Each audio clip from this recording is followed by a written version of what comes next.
ತಾಯಿಯ ರಾಜಕಾರಣದ ಏನು ಶುರು ಹೇಗಾಯಿತು ಅಂತ ಒಂದು ರೀತಿ ಅದು ನೋಡಿದ್ರೆ ಫಸ್ಟ್ ಫೋಟೋ ಇರೋದು ನಮ್ಮ ತಂದೆ ತಾಯಿ ಮದುವೆದು.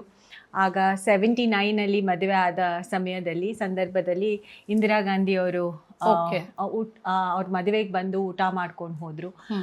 ನಮ್ಮ ತಾಯಿ ಜಸ್ಟ್ ಫಸ್ಟ್ ಟೈಮ್ MLA ಆಗಿದ್ರು ಆಗ ಮೂಡಿಗೆರೆ ಕ್ಷೇತ್ರದಿಂದ. ನಮ್ಮ ತಂದೆ ಮಂಡ್ಯದವರು, ಆದರೆ ಮದುವೆ ಆಗಿದ್ದು ಇಲ್ಲಿ ಮಲ್ನಾಡು ಹುಡುಗಿ. ಆಮೇಲೆ ಅವರು ಇಲ್ಲಿ ಚಿಕ್ಕಮಂಗ್ಳೂರಲ್ಲಿ ಅಗ್ರಿಕಲ್ಚರ್ ಆಫೀಸರ್ ಆಗಿ ಕೆಲಸ ಮಾಡ್ತಾ ಇದ್ರು. ಸೊ ಅವರಿಬ್ರು ಪರಿಚಯ ಹಾಗೆ ಆಗಿದ್ದು ಒಂದು ರೀತಿ ಲವ್ ಕಮ್ ಅರೇಂಜ್ಡ್ ಆ ಕಾಲಕ್ಕೆ.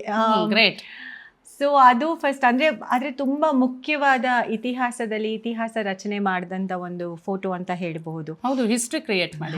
ಹೌದು. ಆಗ ಅವರು ಬೈ ಎಲೆಕ್ಷನಲ್ಲಿ ಗೆದ್ದಿದ್ರು. ಇಂದಿರಾ ಗಾಂಧಿಯವರು ಇಲ್ಲಿ 79 ಚಿಕ್ಕಮಂಗ್ಳೂರಿಂದ ಬೈ ಎಲೆಕ್ಷನ್ ಗೆದ್ದ ಸಂದರ್ಭ. ಆ ಸಂದರ್ಭದಲ್ಲಿ ನಮ್ಮ ತಾಯಿ ಫಸ್ಟ್ ಟೈಮ್ MLA ಆಗಿ ಜಸ್ಟ್ 2 ವರ್ಷ ಆಗಿತ್ತು. 2 ವರ್ಷ ಆಗಿ ಆಮೇಲೆ ಅವ್ರ ಮದುವೆ ಇನ್ನೂ ಆಗಿರಲಿಲ್ಲ ಅವ್ರ MLA ಆ ಸಮಯದಲ್ಲಿ. ಅದಕ್ಕೆ ಒಂಥರ ಕೃತಜ್ಞತೆ ತೋರಿಸ್ಲಿಕ್ಕೆ ಇಂದಿರಾ ಗಾಂಧಿಯವರು ನಮ್ಮ ತಂದೆ ತಾಯಿ ಮದುವೆಗೆ ಬಂದಿದ್ದು.